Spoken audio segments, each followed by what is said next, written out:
Selamat datang ke Buletin Pekemar. Hai, saya Fatin Safila. Hai, saya Ainul, Hos anda di Buletin Pekemar.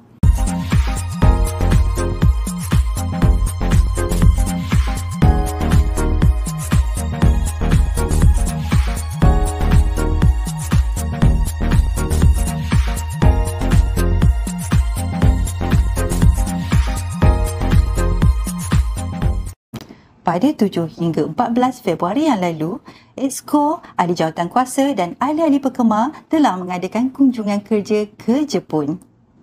Kunjungan tersebut bertujuan mengukuhkan hubungan perniagaan dengan pembekal Jepun dan meneroka inovasi dalam industri automotif.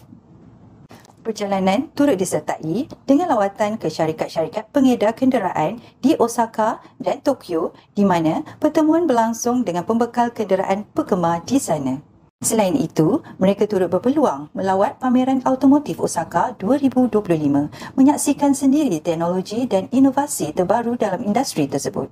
Sepanjang perjalanan perniagaan ke Jepun ini, ahli pekemar bukan sahaja meningkatkan pengetahuan tentang perkembangan industri tetapi juga membina rangkaian perniagaan yang lebih kukuh melalui acara jaringan bersama usahawan Jepun. Sebuah majlis tazkirah bertajuk Wanita Hawa Perniagaan dan Ramadan telah berlangsung di Wisma Yayasan Pekemar Cyberjaya pada 25 Februari lalu. Majlis tazkirah yang ditaja Pekemar ini menampilkan Da'i Izhan Nazri sebagai penceramah jemputan serta turut diserikan dengan kehadiran juara Qariah Tilawah Al-Quran Antarabangsa 2019, Ustazah Farhatul Fairuzah. Selain itu, Wisma Yayasan Pekemar turut menerima kehadiran istimewa Pengerusi Majlis Hawa Malaysia yang berbahagia Tan Sri Syahrizad Abdul Jalil dan Pengerusi Hawa Ekonomi yang berbahagia Datuk Dr. Zurainah Musa.